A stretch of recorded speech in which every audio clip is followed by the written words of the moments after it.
Good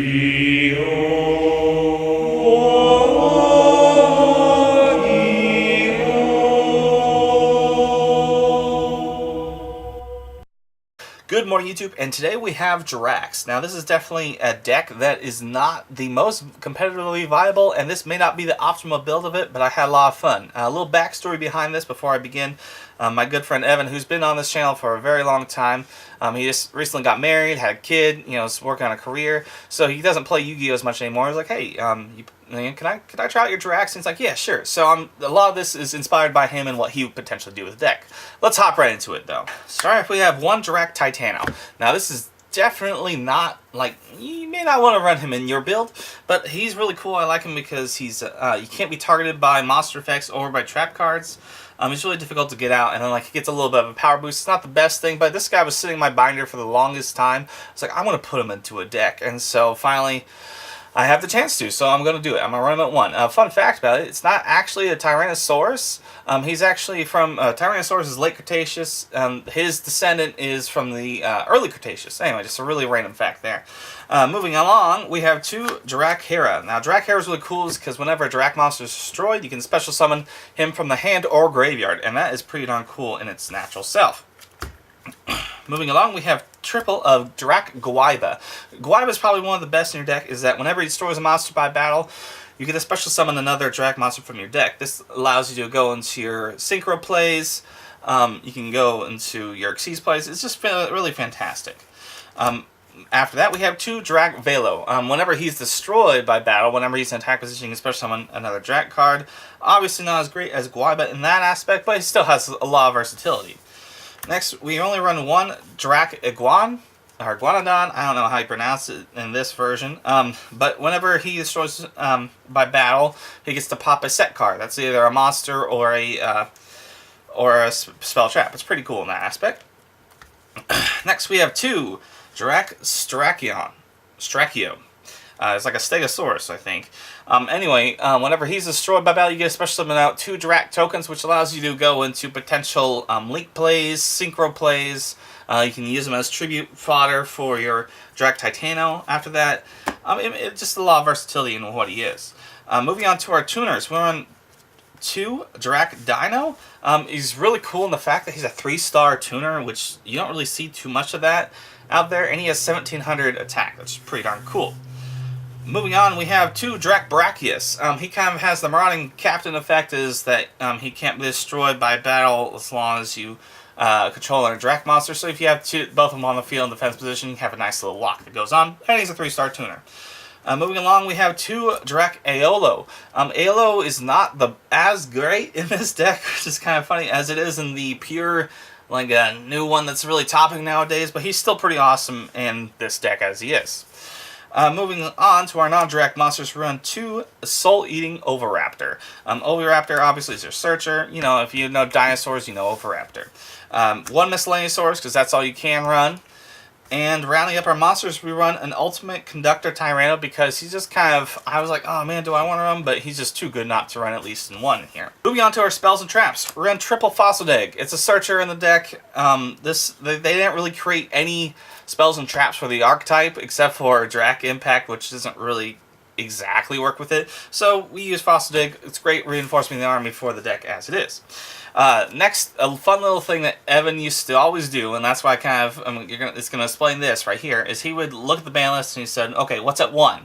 Okay, I'm going to use a lot of what I have and throw that as my spell and trap lineup. So we run one Dark Hole, one Day of Peace, one Mind Control, one Brain Control, a Torrential Tribute, Imperial Order, Wall of Revealing Light, Bottomless Trap Hole, and a Compulsory Evacuation Device. Now, these are all great cards, and obviously they're great in the aspect that they've been hit to 1.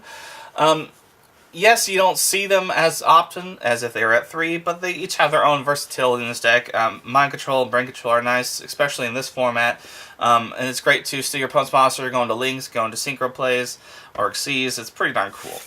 So that's why I run that kind of weird hodgepodge right there. Moving on to our the rest of our traps, we're in a Seismic Shockwave. Now, this is one of the few cards out there that has the ability to block your opponent's back row. And this didn't have as much versatility when this card was released as it does now with Rule 4, that you have to you can choose your opponent's your back corner spell and trap card zones and make them unable to pendulum summon. So that's pretty cool and it's nice little versatility. Plus, if at the end you get your monster back, it's pretty darn cool. So this is something I might consider bumping up, especially if if I go up against pendulums. It's just really a fun deck anyway. But this is kind of a neat little aspect that you might try out. Moving on, we run 2.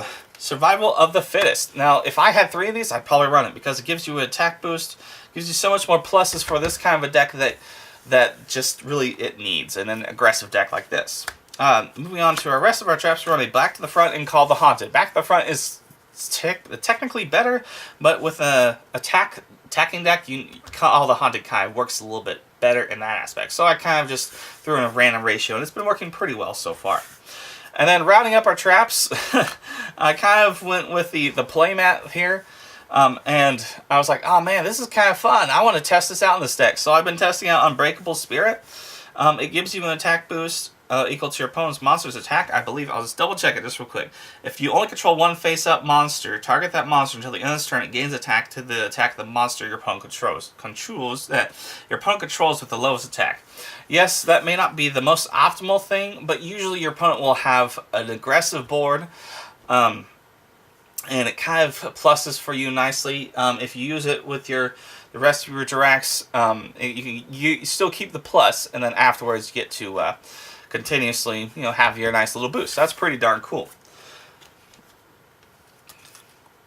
Moving on to our extra deck, we run a Jurrac Meteor because it's a massive board clearance. It's obviously not the best card in the world, but it's a Jurrac card, and he's pretty darn awesome whenever you do get him off. It makes for some anime-like plays. Next, we run a Cypher Miller Omega and a Stardust Spark Dragon for our level 8 synchros. For our 7s, we run a Clear Wing, Jurrac Gigaton, pretty darn cool. He just really gains an attack boost equal to the number of Jurracs in your graveyard, so if you play him and go into him late game, it makes for some pretty sick awesomeness. 1 Bryonic, and moving on to our 5s, we're going to have 2 Jurrac Velofighter? Oh, Velo's 5? I don't know. It's a Velociraptor. Jurrac Velociraptor. He's really cool in the... he gets the attack boosts. He's a 5-star you can go into pretty easily in this deck. You see him a lot. You just have to know how to play with him. It works pretty well if once you figure out how he works. If not, you have Allied Justice Catastor, arguably one of the best level 5 synchros there is out there, so you kind of want to run him at 1. And we still run some Xyz. We run 2 Evilsar Dalkia and 2 Evilsar Logia. These are obviously naturally, if you've ever played in Dino format or Dino Rabbit days, these were fantastic, and it's kind of just nice to run into any dinosaur deck. We run 101. Obviously, like Baguska is pretty darn cool nowadays, but like Tornado Dragon. But 101 is my favorite, rank 4, so I just kind of keep him in there. And this would be a Decode Talker, but I let someone borrow it about a month ago and they haven't returned it. But Gaia Saber, the Lightning Shadow, isn't actually that bad of a card, so I'm just putting him in here as a spot filler for now. And that's going to wrap up my Jurrac deck profile. Obviously, this is not the most competitively viable deck. I think a lot of its flaws lie in the fact that it's designed to make you plus, but in today's kind of style versus when it was created, it's not as fast as today's stuff. Plus, whenever they released the Hidden Arsenal support, a lot of the archetypes didn't gain spell and trap cards.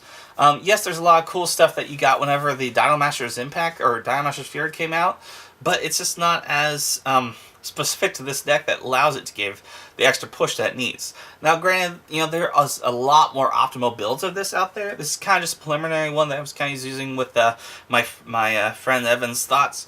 But let me know in the comment section if you have any ideas. Hopefully you can get something from this as well. I also want to show you, these are the cool sleeves he had with it. He bought them online just to go with this deck, and so it's nice, like, oh, cool.